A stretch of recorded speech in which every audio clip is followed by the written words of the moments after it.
Hot అంశాలపై debate news బెంచ్కి స్వాగతం. రాష్ట్రంలో ఓ సరికొత్తదైనటువంటి ఆగ్రహావేశాలు ముఖ్యమంత్రి నోట వినిపించినాయి. అందులో ప్రత్యేకించి సోషల్ మీడియా అనేటటువంటి చాలా ప్రమాదకరంగా మారుతోంది. దాన్ని నియంత్రించాలి అన్నటువంటి కాన్సెప్ట్తో పాటుగా ఏకంగా ముఖ్యమంత్రి అనేక మంది పోలీసు అధికారులతో ఏకకాలంలో వందలాది మందితో టెలికాన్ఫరెన్స్ కాదు, వీడియో కాన్ఫరెన్సే నిర్వహించారు. ఎస్పెషల్లీ మొన్న జరిగినటువంటి రాజమండ్రి ఇన్సిడెంటు, ఆ తర్వాత జరిగిన పరిణామాలు, చివరికి పబ్లిక్ నుంచి వచ్చినటువంటి కాన్సెప్టు, ప్రభుత్వం తర్వాత స్పందించడం, 20 లక్షల రూపాయల పరిహారం ప్రకటించడం ఒక ఎత్తు అయితే, తాజాగా జరుగుతున్న పరిణామాలు మరొక ఎత్తు. అసలు ఏం చేయబోతోంది రాష్ట్ర ప్రభుత్వం? అది కొత్తగా చట్టం తెస్తుందా, లేదా ఒకే ఎఫ్ఐఆర్తో వేలాది మంది మీద కేసులు పెట్టచ్చు అన్నటువంటి సరికొత్త కాన్సెప్ట్ తెర మీదకి తీసుకొచ్చిన నేపథ్యంలో దీని వెనకాల ఉన్నటువంటి మర్మం ఏంటి, వాస్తవం ఏంటి తెలుసుకునేందుకు ప్రయత్నం చేద్దాం. ప్రస్తుతం హైకోర్టు సీనియర్ న్యాయవాది, అలాగే మాజీ న్యాయమూర్తిగా ఉన్నటువంటి జడ శ్రవణ్ గారు ప్రస్తుతం మనతో పాటు ఉన్నారు. జై భీమ్ భారత్ పార్టీ అధ్యక్షులు. నమస్తే అండి. Very good afternoon sir. ఈ ఆల్రెడీ ఇంతకు ముందు అయితే సోషల్ మీడియా మీద కేసులు, అరెస్టులు, జైళ్ళు, బెయిళ్ళు ఇవన్నీ చూసాం. ఈ మధ్యన కూడా జరుగుతూనే ఉన్నాయి. ఇప్పుడు కొత్తగా బాబు గారు చెప్తున్నటువంటి కాన్సెప్ట్ని ఎలా చూడాలి సార్? అన్ఫార్చునేట్ థింగ్ ఏంటి అంటే, ప్రతిపక్షంలో ఉన్నప్పుడు ప్రభుత్వాల మాట,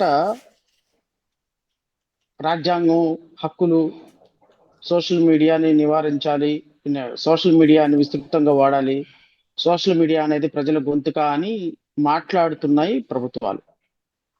ఒకసారి ఈ ప్రతిపక్షంలో ఉన్నటువంటి ప్రభుత్వం పార్టీలు అధికార పక్షంలోకి రాగానే ఏదైతే ప్రతిపక్షంలో ఉన్నప్పుడు మంచి అయిందో, ఏదైతే ప్రతిపక్షంలో ఉన్నప్పుడు చట్టమైందో, ఏదైతే ప్రతిపక్షంలో ఉన్నప్పుడు వాల్యుబుల్ రైట్ అయిందో, ఇవన్నీ కూడా తప్పులుగా కనిపిస్తున్నాయి. ఇది చాలా వరింగ్ ఫ్యాక్టర్. గత ప్రభుత్వంలో పోరాటం చేసినప్పుడు లేని ప్రజాస్వామ్య హక్కులు, గత ప్రభుత్వంలో ప్రతిపక్ష నాయకుడిగా వాళ్ళకి లేని హక్కులు, వీళ్ళు పాలక పక్షానికి రాగానే పౌరులు ఎవరికి ఉండకూడదు, రాజకీయ పార్టీలు ఎవరికి ఉండకూడదు అని ఆలోచించడం ప్రభుత్వం మోస్ట్ అన్ఫార్చునేట్. ఇది ఉండకూడదు. ఎందుకంటే రాజ్యాంగం హక్కులో ఇప్పుడు మనం చాలా సందర్భాల్లో మీరు కానీ నేను కానీ లేకపోతే మాట్లాడేటప్పుడు కానీ రాజ్యాంగ హక్కు, పరిరక్షణ హక్కు, మాట్లాడే హక్కు, స్వేచ్ఛ హక్కు అని మనం రకరకాలుగా మాట్లాడుతాం. ఏంటి ఆ వాల్యూ ఏంటి? ఆ వాల్యూ ఎందుకు అలాగ మాట్లాడుతుంటాం? పేపర్ మీదే రాజ్యాంగం ఉంటుంది, పేపర్ మీదే హక్కులు ఉంటుంది, మన ప్రతి సందర్భంలో ఎందుకు పదే పదే దీన్ని మాట్లాడతామంటారంటే, నేను ఒక ఉదాహరణ చెప్తా.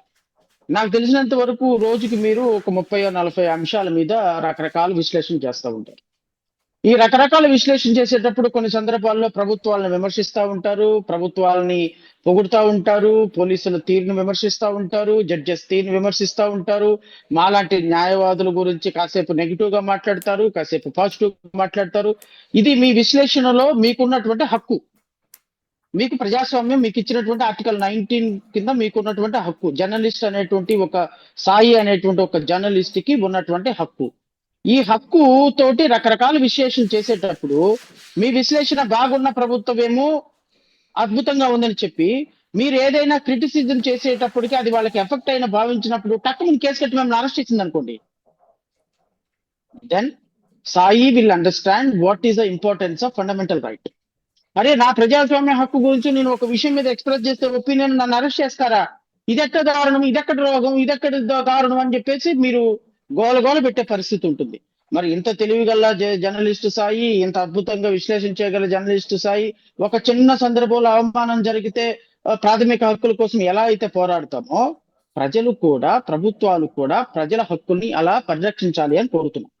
ఇప్పుడు నిన్న చంద్రబాబు నాయుడు గారు మీటింగ్ పెట్టి ఎవరైతే సోషల్ మీడియాలో మాట్లాడుతున్నారో, ఎవరైతే సోషల్ మీడియాలో ప్రశ్నిస్తున్నారో, ఎవరైతే దాన్ని ప్రశ్నిస్తున్నారో దీన్ని అరికట్టేదానికి ఒక చట్టం తీసుకురావాలని చెప్తున్నారు.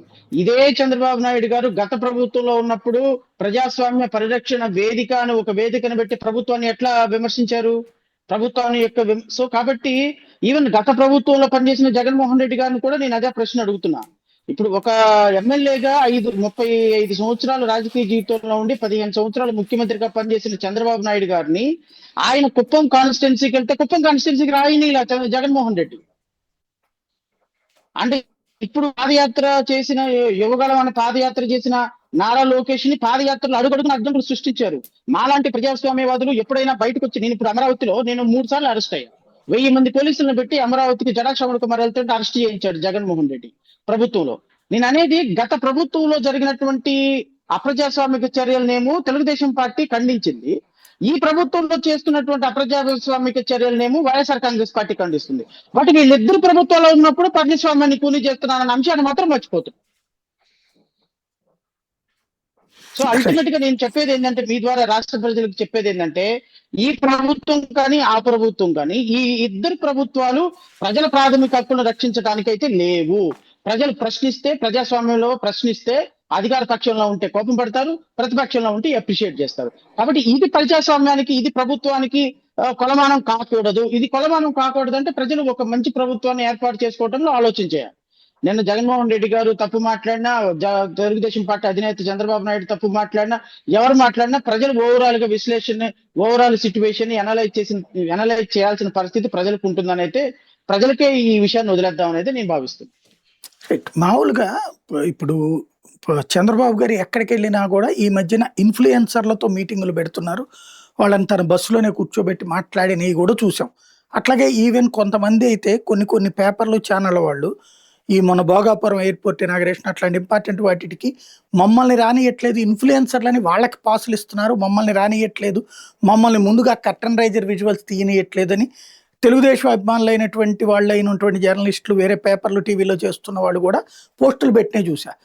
ఈ ఒక పక్కనేమో ఇన్ఫ్లుయెన్సర్లని ఇన్వైట్ చేస్తూ, రెండో పక్కన మళ్ళీ ఇంకొక వర్గం వద్దు అంటున్నారు. అంటే క్రిటిసిజం అనేటటువంటిది చేసేటటువంటి హక్కు ఎవరికీ లేదు, కేవలం పొగడాలి అనేటటువంటిది సోషల్ మీడియా ద్వారా సాధ్యమేనా?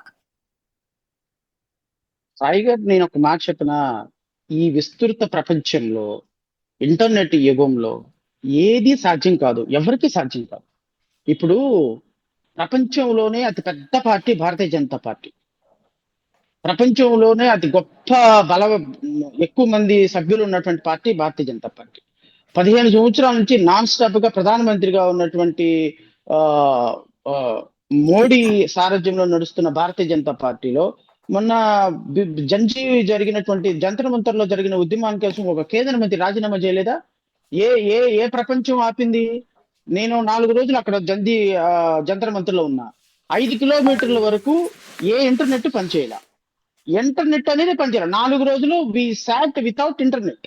అక్కడ కేవలం జనరల్ కాల్స్ మాట్లాడుకోవటం తప్ప 4 రోజులు 5 కిలోమీటర్ల రేడియస్ వరకు ఇంటర్నెట్ పనిచేయాలి. 5 కిలోమీటర్ల కనుక ఆ విత్ ఇన్ ప్రమిసెస్ లో నీ మొబైల్ ఐపీ ఐడి క్యాచ్ అయింది అంటే, నువ్వు 5 కిలోమీటర్లు దాటేంత వరకు నీకు ఇంటర్నెట్ పనిచేయాలి. మరి ఆగిందా ఉద్యమం? ఇంటర్నెట్ లో పనిచేయలేదు కాబట్టి ఆపగలిగారా? ఏది కూడా ప్రజల ఆలోచనల నుంచి క్రిటిసిజం మాకొద్దు, మేము కేవలం మాకు అప్రిసియేషన్ రావాలి, ఎవరు మమ్మల్ని విమర్శించొద్దు, విమర్శించే వాళ్ళని ఎవరిని చూపించొద్దు. గత ప్రభుత్వంలో వైఎస్ఆర్సీపీ ప్రభుత్వంలో చేసినటువంటి డిస్ట్రక్షన్ ప్రజలు ఎవరైనా విమర్శిస్తుంటే ఊరుకున్నారు వాళ్ళు. మరి 11 సీట్లకు పరిమితం కాలా? సిద్ధం సభలకి ఎన్ని కోట్ల మంది జనాలు వచ్చారు. సో జనాలు వచ్చిన వాళ్ళంతా వాళ్ళకి ఓట్లు వేయలేదు కదా.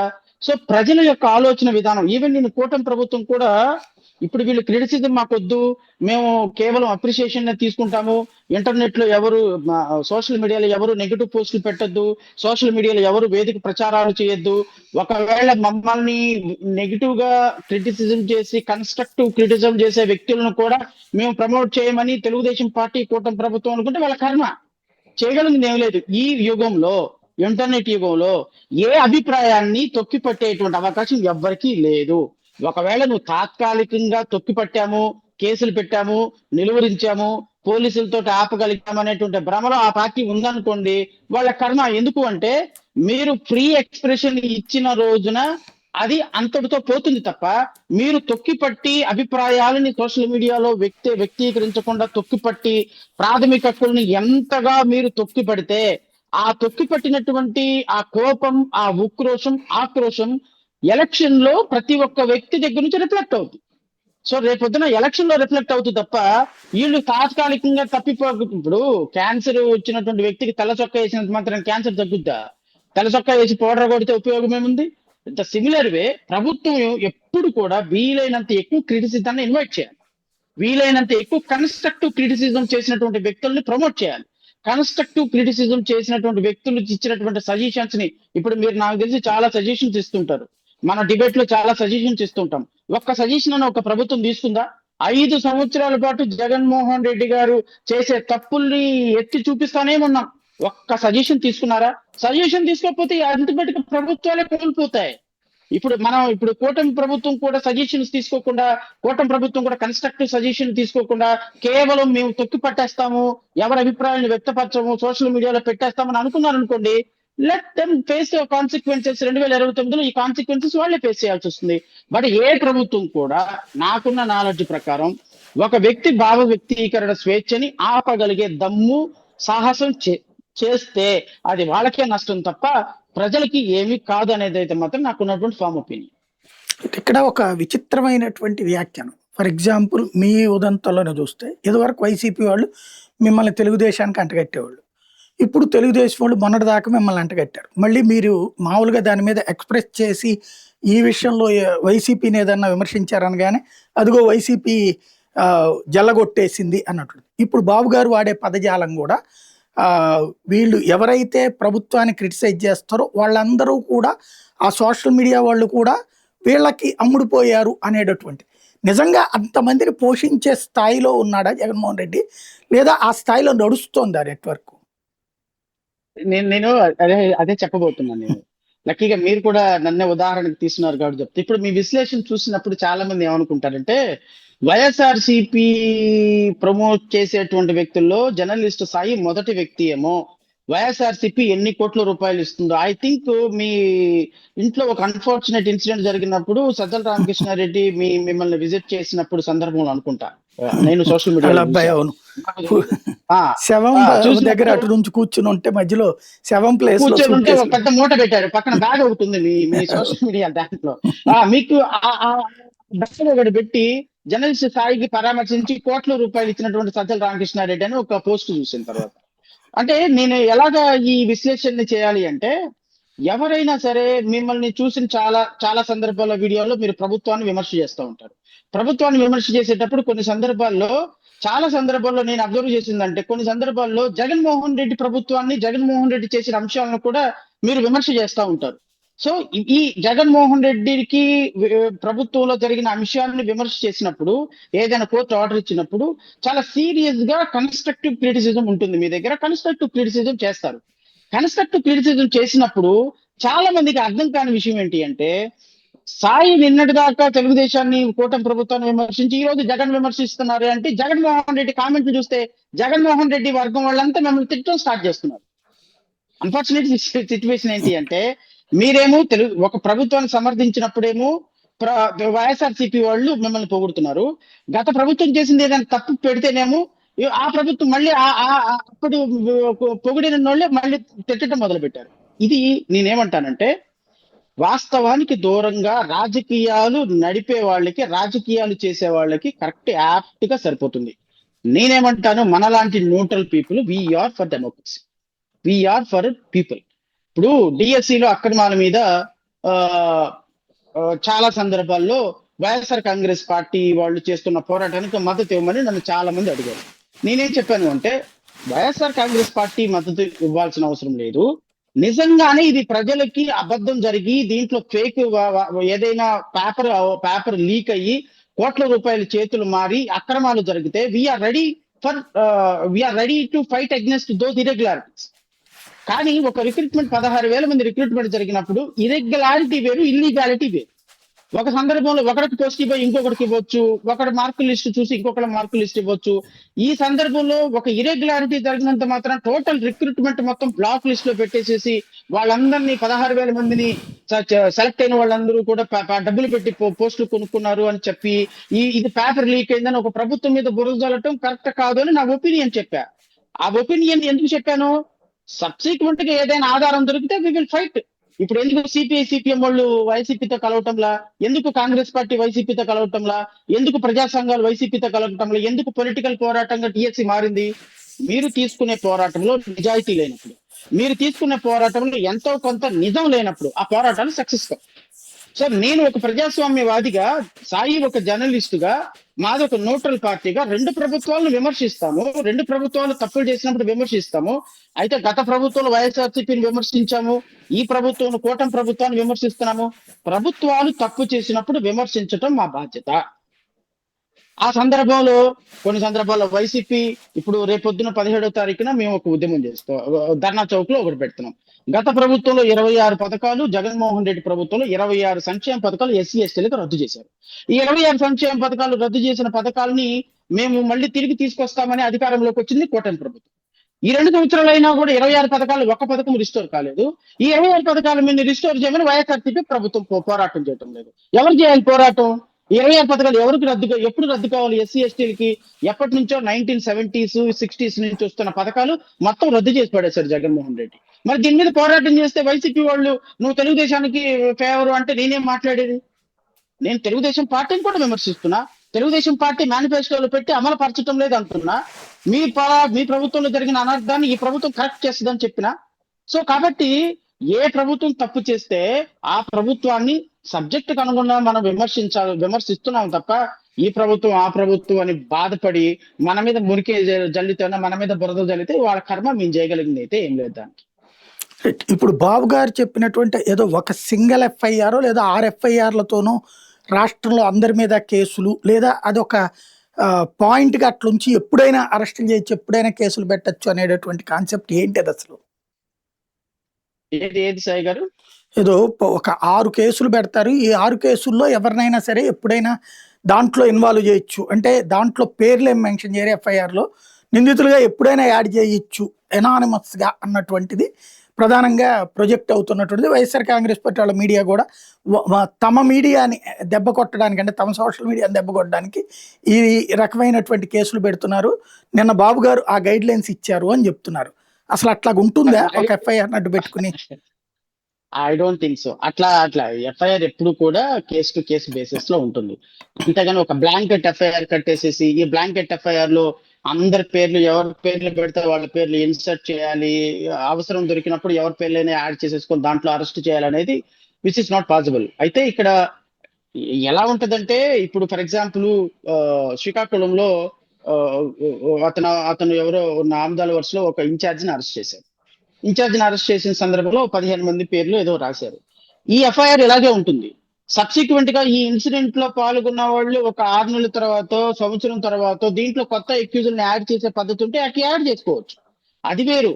అంతేగాని సోషల్ మీడియాలో ఒక బ్లాంకెట్ ఎఫ్ఐఆర్ రిజిస్టర్ చేసి సోషల్ మీడియాలో ఎవరు మాట్లాడినా వాళ్ళ పేర్లన్నీ రేపొద్దున అరెస్ట్ చేసుకోవడానికి ఒక బ్లాంకెట్ అప్రూవల్ పోలీసులకు ఇచ్చేటువంటి అథారిటీ అయితే ఐ డోంట్ థింక్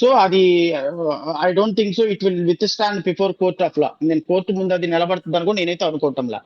కానీ ఒకటైతే నేను అబ్జర్వ్ చేసింది ఏంటి అంటే సాయి గారు, ఈ ప్రభుత్వం సోషల్ మీడియా పోస్టుల మీద, సోషల్ మీడియా కామెంట్స్ మీద చాలా సీరియస్ గా ఉక్కుపాదం మోపాలి అని చూసే పద్ధతి అయితే మాత్రం నాకు కనపడుతుంది. ఎందుకు కనపడుతుంది అంటే, ఈ మధ్యకాలంలో ముఖ్యమంత్రి గారి యొక్క మాటలు కావచ్చు, లేకపోతే సోషల్ మీడియా చేస్తున్నటువంటి ప్రచారం కావచ్చు, ఈ ప్రచారం వల్ల కూటమి ప్రభుత్వం కొంత ఇబ్బంది పడుతుంది అన్నటువంటి ఆలోచన వాళ్ళకి ఉంది అని అయితే నేనైతే భావిస్తున్నా. కానీ నేను ఈ విషయంలో ముఖ్యమంత్రి గారికి ఒక ఫ్రీ అడ్వైజ్ ఏంటి అంటే, సోషల్ మీడియాని మీరు ఎంత నియంత్రించాలి అని ప్రయత్నం చేస్తే ఆ ప్రయత్నము ప్రభుత్వానికి నెగటివ్ అవుతుంది తప్ప పాజిటివ్ కాదు. సో దయచేసి సోషల్ మీడియాని, ఇప్పుడు ఫర్ ఎగ్జాంపుల్ అరెస్ట్ చేసేది కేసు టు కేసు బేసిస్ ఉండాలి. ప్రజాస్వామ్య భావ వ్యక్తీకరణ స్వేచ్ఛలో అరెస్టులు ఉండకూడదు. ఇప్పుడు ఒక లేడీ ఎస్ఐని థ్రెటన్ చేశారు, శ్రీకాకుళంలో అరెస్ట్ చేశారు, ఎవరేం మాట్లాడరు, దానికి తప్పేం లేదు. లేకపోతే వాళ్ళ అబ్బాయి యాక్సిడెంట్ చేస్తే వాళ్ళ అబ్బాయి యాక్సిడెంట్ లో ఇంకొక అతన్ని ఇన్పర్సోనేషన్ చేయించి ఆ వ్యక్తికి శిక్ష పడే విధంగా ఒక ఎవిడెన్స్ డిసపియర్ చేసే ప్రయత్నం చేశారు మాజీ మంత్రి. ఆ విషయంలో ఎవరు అరెస్ట్ చేస్తే ఎవరు తప్పనరు. మీరు ప్రభుత్వం, కూటమి ప్రభుత్వం అరెస్ట్ చేసేది కేసు టు కేసు బేసిస్ లో ఉండాలి. ప్రతిపక్షాల్లో నిజంగా తప్పులు చేస్తే అరెస్ట్ చేయాలి తప్ప ప్రతిపక్ష పార్టీ నాయకులు సోషల్ మీడియాలో ఒక చిన్న పోస్ట్ పెడితే, లేకపోతే తెలుగుదేశం పార్టీ గురించి ఒక పోస్ట్ పెడితే, లేకపోతే పవన్ కళ్యాణ్ గురించి ఒక పోస్ట్ పెడితే అరెస్ట్ చేసే పద్ధతుల్లో సీరియస్ గా వేస్తున్న అడుగులు రేపొద్దున కూటమి ప్రభుత్వానికి చేటు చేస్తాయి తప్ప ఏ విధంగానూ కూటమి ప్రభుత్వానికి లాభపడవు అనేది నేనైతే క్లియర్ గా చెప్పదలుచుకున్నా. వాళ్ళు విన్నారా, వాళ్ళ కర్మ మంచిది. వినకపోతే వింటే ఒక దండం, వినకపోతే 2 దండాలు అన్నట్టు కూటమి ప్రభుత్వం ఈ సోషల్ మీడియా మీద, ఇన్ఫ్లుయెన్సర్ల మీద, సోషల్ మీడియా మీద, జర్నలిస్టుల మీద ఉక్కుపాదం మోపే ప్రయత్నం అలాంటిది ఏమన్నా చేస్తే మాత్రం అది ఖచ్చితంగా వాళ్ళకే నెగిటివ్ అవుతుంది అయితే మాత్రం నేను చెప్పగలను. ఫైనల్గా ఒకటి చెప్పండి, ఈవేళ రాష్ట్రంలో పరిస్థితులన్నీ మార్చేశాం. నిన్నటి విధ్వంసం నుంచి ఈ రోజున అభివృద్ధి దిశగా పరుగులు పెడుతోంది. దీని మీద దుష్ప్రచారం చేస్తున్నారు అన్నదే ఇప్పుడు పవన్ కళ్యాణ్ అయినా చంద్రబాబు అయినా మాట్లాడుతోంది. విధ్వంసం నుంచి అభివృద్ధి వైపు పరుగులు పెడుతున్న మాట వాస్తవమా, దాన్ని ఇప్పుడు దుష్ప్రచారం చేస్తున్న మాట వాస్తవమా? సార్, ఇప్పుడు మనకి ఇంగ్లీష్ లో ఒక సేయింగ్ ఉంది, something is better than nothing, nothing is better than non sense అని. గత ప్రభుత్వంలో 5 సంవత్సరాల్లో జరిగిన విధ్వంసానికి తో పోల్చుకుంటే సంథింగ్ బెటర్ అంతవరకు నేను చెప్పగలుగుతా. నేను మొన్న ఆర్టీ అప్లికేషన్ ఒకటి వేశాను. ఈ రాష్ట్ర ప్రభుత్వానికి ఎన్ని ప్రైవేట్ ఉద్యోగాలు కల్పన జరిగింది అని. ప్రైవేట్ ఉద్యోగాల కల్పన ఎంత మందికి ఇచ్చారు, ఎన్ని ఉద్యోగాలు క్రియేట్ అయింది ఈ రోజు వరకు ఆంధ్రప్రదేశ్ రాష్ట్రంలో 2024 జూన్ 11 నుంచి ఈ రోజు వరకు అని అడిగితే ఒక్క డిపార్ట్మెంట్ కూడా మా దగ్గర డేటా లేదు, మా దగ్గర డేటా లేదు, మా దగ్గర డేటా లేదు అని ఫైనల్ గా ప్రిన్సిపల్ సెక్రటరీ కన్ఫర్మ్ చేసింది ఏంటంటే, as on today we don't have any information in respect of generation of private jobs అని ఇచ్చారు. మరి ఇప్పుడు చెప్పండి, గత ప్రభుత్వంతో పోల్చుకుంటే ఈ ప్రభుత్వం గొప్పదని అందామా? అభివృద్ధి పరంగా అమరావతి డెవలప్ అవుతుంది బికాస్ అమరావతిని అసలు డిస్ట్రక్షన్ చేయాలి, నాశనం చేయాలి అని కోరుకున్న జగన్మోహన్ రెడ్డి కంటే రోడ్లో, బిల్డింగ్ లో, పెయింట్ లో, లైట్ లో, టాయిలెట్స్ ఏదో ఒకటి చేస్తున్న కూటమి ప్రభుత్వం కొద్దిగా అప్రిషియేట్ చేయగలుగుతాం. అది అద్భుతంగా జరిగిపోతుంది, ఆ కళల ప్రపంచం అని అయితే నేను చెప్పడానికి సిద్ధంగా లేను. There something is better than nothing. అసలు ఏమీ లేని చోట కంటే కొంత జరుగుతుంది. అండ్ రెండో ప్రయత్నం, ఏదో ఒక కంపెనీలు తీసుకురావాలి, కంపెనీలకి కొంత పెట్టుబడులు పెట్టాలి అనేటువంటి ఒక ప్రయత్నం జరుగుతుంది. ఐ డోంట్ థింక్ సో అది మెటీరియలైజ్ అయిందని నేను అనను, ఇమ్మీడియట్ గా మెటీరియల్ అవుతుందని నేనైతే అనను. కానీ బట్ గత ప్రభుత్వంతో, జగన్మోహన్ రెడ్డి ప్రభుత్వంతో పోల్చుకుంటే ఈ ప్రభుత్వం అద్భుతాలు అయితే ఏం సృష్టించటం లేదు. కానీ బట్ ఇంతకుముందు నేను చెప్పాను కదా, అసలు ఏమీ లేని చోట కంటే ఎంతో కొంత చేస్తున్న ఇంప్రెషన్ అయితే మాత్రం ఇస్తున్నారు. మేబీ అది రాబోయే ఇంకా 3 years లో మరి కంపెనీస్ నిజంగానే వస్తాయా, కంపెనీస్ లో ఎంప్లాయ్మెంట్ జనరేట్ అవుతుందా, రాష్ట్రం అమరావతి డెవలప్ అవుతుందా, నిజంగానే ఇంటర్నేషనల్ ఎయిర్పోర్ట్లు ఆంధ్రప్రదేశ్ రాష్ట్రంలో వచ్చి, నేను ఎప్పుడు ఎయిర్పోర్ట్కి వెళ్ళిన విజయవాడ ఎయిర్పోర్ట్ కి బాధేశాయి గారు. గట్టిగా చూసినా కూడా 10 మంది, 20 మంది, 30 మంది కూడా ఉండరు. ఇప్పుడు గత 2019 చూస్తున్నా. ఈ మధ్య కాలంలో కొంత ఫ్లోటింగ్ కనపడుతుంది ఎయిర్పోర్ట్స్ లో. అమ్మయ్య, ఆంధ్రప్రదేశ్ రాష్ట్రంలో విజయవాడ కూడా ఎయిర్పోర్ట్ కూడా కొంతమంది వస్తున్నారని అదొక సంతోషం. అలాగా ఆంధ్రప్రదేశ్ రాష్ట్రానికి పెట్టుబడులు రావాలి, ఉద్యోగాలు కల్పన జరగాలి, మన రాష్ట్రంకి వచ్చి బిజినెస్లు చేయాలి, మన రాష్ట్రంలో పరిశ్రమలు ఎస్టాబ్లిష్ చేయాలి, మన రాష్ట్రంలో అవినీతి లేని పరిపాలన కొనసాగాలని మాకు కూడా ఉంటుంది. బట్ ఎంతవరకు ఈ ప్రభుత్వం సక్సెస్ అయింది, ఎంతవరకు వీళ్ళు చెప్పిన అంతవరకు సక్సెస్ అయిందా లేదా అనేది $1 million ప్రశ్న. బట్ నా పరంగా అయితే మాత్రం నేను చెప్పదలుచుకున్నది, ఒక ప్రయత్నం జరుగుతుంది. ఈ ప్రయత్నం మెటీరియలైజ్ అవుతుందా, మెటీరియలైజ్ అవ్వదా అనేది ఇప్పటికిప్పుడు మనం చెప్పలేని పరిస్థితి. ఇంకొక 1-2 years తర్వాత ఫైనల్ గా వీళ్ళు ఏమైనా చేయగలిగారా లేదా అనేది చెప్పగలం. కానీ but other side of the coin కూడా చూసుకుంటే, ఈ డెవలప్మెంట్ చేస్తున్నాము అనేటువంటి ప్రక్రియలో భాగంగా కొన్ని వందల కోట్ల రూపాయల లంచాలు మాత్రం వెళ్ళిపోతున్నాయి. అది చాలా వరీయింగ్ ఫ్యాక్ట్. మనం అభివృద్ధిని ఒక పక్కన చూస్తున్నాం. అసలు అంటే గత ప్రభుత్వంలో అవినీతి కూడా అంత లేదు. ఎందుకంటే అభివృద్ధి లేని చోట ఇంకా అవినీతి ఏముంటుంది? అమరావతిలో అసలు ఆయన ఒక ఇటుక కూడా వేయలా. ఇంకా ఇటుక కూడా వేయని కాడికి, 1 రూపాయి కూడా ఇవ్వని కాడికి అవినీతి ఉండే ప్రసక్తి లేదు కదా. సో ఈ ప్రభుత్వం చేస్తున్నప్పుడు నిజాయితీగా చేయకుండా అవినీతితోటి ఎక్కువ చేస్తుంది అనేటువంటి వాదనలు కూడా ఉన్నాయి. వాటిని కూడా కరెక్ట్ చేసుకోవాలి. But as for as development is concern, ఈ ప్రభుత్వం ఒక ప్రయత్నం చేస్తుంది. ఆ ప్రయత్నం ఎంతవరకు సక్సెస్ అవుతుందో, ఎంతవరకు నిజాయితీ ఉందో ఆ ప్రయత్నంలో అనేది we have to wait and see. But as on today ఇప్పుడు చూసుకుంటే మాత్రం ప్రభుత్వం చెప్పే డెవలప్మెంట్ కి వాస్తవ పరిస్థితులకి ఎక్కడ కంపారిజన్ లేదు. రైట్. కంక్లూడ్ చేసే ముందు ఏబి వెంకటేశ్వరరావు గారు మొన్న ఒక ప్రకటన చేశారు. ఇటు వైసీపీ కానీ తెలుగుదేశం వీళ్ళందరూ ఒకే తాను ముక్కలు, ఆల్టర్నేటివ్ కావాలి, థర్డ్ ఫోర్స్ కాదు సెకండ్ ఫోర్స్ గానే మేము ఉంటాం అన్నట్టు. అట్లాంటి ఒక థర్డ్ ఫోర్స్ సాధ్యమా ఆంధ్రప్రదేశ్లో? ఖచ్చితంగా సాధ్యం సార్ గారు, అబ్సల్యూట్లీ సాధ్యం. ఎందుకు సాధ్యం అంటే మీరు అనొచ్చు అంటే సార్ ఇప్పుడున్న కుల మత రాజకీయాల్లో ఆంధ్రప్రదేశ్ రాష్ట్రంలో థర్డ్ ఫోర్త్ సాధ్యమా అని. థర్డ్ ఫోర్త్ అవసరం కూడా. నేను మిమ్మల్ని కూడా రిక్వెస్ట్ చేసేది ఏంటి అంటే మీలాంటి విఘ్నులైన జర్నలిస్టులు, సమాజం పట్ల అవగాహన ఉన్న జర్నలిస్టులు, 30-40 సంవత్సరాలు ప్రజల కష్టాలని కన్నీళ్లను చూసిన జర్నలిస్టులు నిజంగా ఈ సందర్భంలో మాలాంటి థర్డ్ ఫోర్స్ కి ఏర్పాటు కావాలని చూసే వాళ్ళకి మీలాంటి వాళ్ళ సపోర్ట్ కూడా కావాలి. నేను ఆంధ్రప్రదేశ్ రాష్ట్ర ప్రజల తరపున నుంచి మిమ్మల్ని కూడా కోరుతున్నా. ఎందుకు కోరుతున్నానంటే మీరు ఒక్క మాట గమనించండి. 2014 నుంచి 19 వరకు కూటమి ప్రభుత్వం ఆంధ్రప్రదేశ్ రాష్ట్రంలో పనిచేసింది. ఈ ఈ 5 సంవత్సరాల పరిపాలన అస్సలు బాగాలేదని 23 సీట్లు ఇచ్చి వాళ్ళని పక్కన కూర్చోబెట్టి 151 సీట్లతోటి జగన్మోహన్ రెడ్డికి ప్రభుత్వానికి అధికారం ఇచ్చారు. 151 సీట్లు అంటే అంత ఈజీ కాదు సాయి గారు. అద్భుతమైనటువంటి విజయం. 151 సీట్లు ఇస్తే ఏం చేశాడు జగన్మోహన్ రెడ్డి? ఏం చేశారు చెప్పండి. అసలు జగన్మోహన్ రెడ్డి ప్రభుత్వంలో జరిగిన డిస్ట్రక్షన్ చూసుకుంటే భారతదేశ చరిత్రలో ఎవ్వరు చేయని ఆర్థిక విధ్వంసం చేసినటువంటి వ్యక్తి జగన్మోహన్ రెడ్డి. ఎస్సీలకు కావచ్చు, ఎస్టీలకు కావచ్చు, ఆదివాసీలకు కావచ్చు, ఇక ఈ రాష్ట్రంలో చెప్పుకోవడానికి రైతులకు కావచ్చు, మహిళలకు కావచ్చు, ఒకే ఒక్క ప్రయత్నం ఆయన చేసింది ఏంటంటే ప్రజల్ని ఇంట్లో కూర్చోబెట్టి 3,40,000 కోట్ల రూపాయలు వాళ్ళ అకౌంట్ లో వేశారు. రాష్ట్రంలో ఒక పరిశ్రమ లేదు, రాష్ట్రంలో ఒక పిల్లోడికి సరైన ఉద్యోగం లేదు, రాష్ట్రంలో ఏ ఎస్సీ ఎస్టీలకు ఒక లోను లేదు, రాష్ట్రంలో ఏ ఆదివాసీలకి, ఏ ఎస్సీలకి, ఏ ఎస్టీలకి, యువ పారిశ్రామికవేత్తలకు ఒక సబ్సిడీ లేదు. రాష్ట్రం సర్వనాశనం చేసి పడేశారు. అమరావతిని ఒక పక్క నాశనం చేశారు, విశాఖపట్నాన్ని నాశనం చేశారు, అటు రాయలసీమని నాశనం చేశారు. 3 రీజన్స్ ని అద్భుతంగా నాశనం చేయడానికి 151 సీట్లు ఇచ్చారు. సరే ఓకే, 151 సీట్లు ఇచ్చారు, నాశనం చేసి పడేశారు. పోనీలే, కూటమి ప్రభుత్వం మళ్ళీ వస్తే మనకి ఏదో మంచి జరుగుతుంది, ఆ జగన్మోహన్ రెడ్డి పరిపాలన నుంచి బయటపడ్డాము, పెనం మీద నుంచి పడ్డామని అనుకుంటే పెనం మీద నుంచి ఎక్కడ పడ్డారు? పొయ్యిలో పడ్డారు వచ్చి మళ్ళీ. ఇప్పుడు ఈ పొయ్యిలో పడిన తర్వాత 164 సీట్లతోటి కూటమి ప్రభుత్వానికి ఇస్తే కూటమి ప్రభుత్వం చేసే పని ఏంటి? జగన్మోహన్ రెడ్డి చేసినటువంటి తప్పులను మాత్రమే చేయకపోగా ఇంకా కొద్దిగా అదనంగా తప్పులు చేసే ప్రయత్నం చేస్తుంది. సో వీళ్ళందరూ కూడా రాష్ట్రంలో 5.5 కోట్ల మంది ప్రజలకి చేస్తున్నటువంటి మంచి ఏంటి అంటే నువ్వు తనినప్పుడు నా దగ్గరికి రావాలి, నీ తనినప్పుడు నీ దగ్గరికి రావాలి తప్ప మన ఇద్దరి దగ్గరే తన్నించుకోవాలి తప్ప వీడి ఇంకొక దగ్గరికి వెళ్ళి తన్నించుకోకూడదు అనేటువంటి ఒక ఆలోచన కూటమి ప్రభుత్వం, తెలుగుదేశం ప్రభుత్వంతో సహా ఈ వైఎస్ఆర్ కాంగ్రెస్ పార్టీ చేస్తుందనేది రాష్ట్ర ప్రజలలో ఉన్నటువంటి అభిప్రాయం. సో రాష్ట్రంలో ఉన్నటువంటి ప్రజలు ఒక మార్పును కోరుకుంటున్నారు.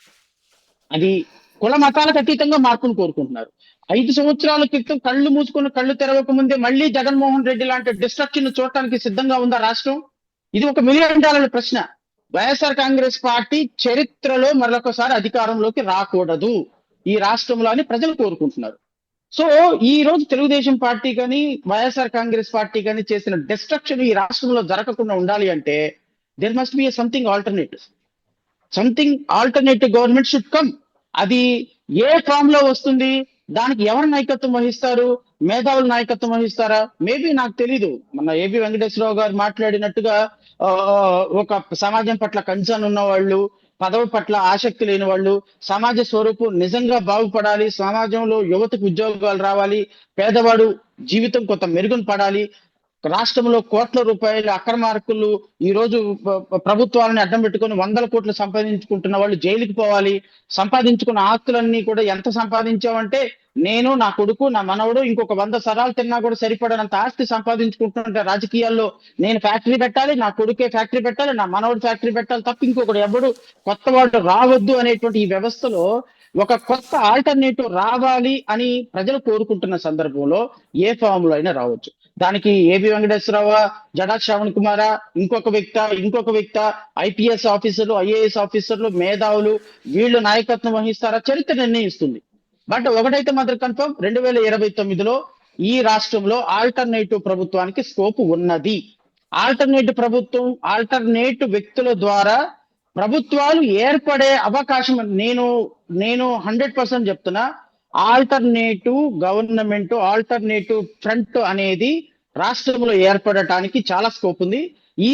ఈ ఫ్రంట్ ఏర్పడిన తరువాత అతి త్వరలో ఐ థింక్ మీకు ఆ న్యూస్ కూడా నేను షేర్ చేస్తా. ఈ ఫ్రంట్ ఏర్పడిన తరువాత రాష్ట్రంలో ఈ ఫ్రంట్ యొక్క మద్దతు లేకుండా కొత్త ప్రభుత్వాలు ఏర్పడలేని పరిస్థితికి ఆంధ్రప్రదేశ్ రాష్ట్ర రాజకీయాలు తీసుకెళ్లే అవకాశం అయితే పుష్కలంగా ఉన్నాయి అని అయితే నేను వ్యక్తిగతంగా అభిప్రాయపడుతున్నాను. Right, thank you very much అండి. ఇది పరిస్థితి. రాష్ట్రంలో సరికొత్తదైనటువంటి నిర్ణయాలు, సోషల్ మీడియాని నియంత్రించడం, నిరోధించడం, కేవలం అనుకూలంగా మాత్రమే పోస్ట్ ఉండాలి, వ్యతిరేకంగా కానీ లేదా న్యూట్రల్గా కానీ ఉంటే కనుక అంగీకరించబోము అనేటటువంటి ధోరణి ఏ మేరకు రైట్ అన్నటువంటిది పబ్లిక్ డిసైడ్ చేయాలి.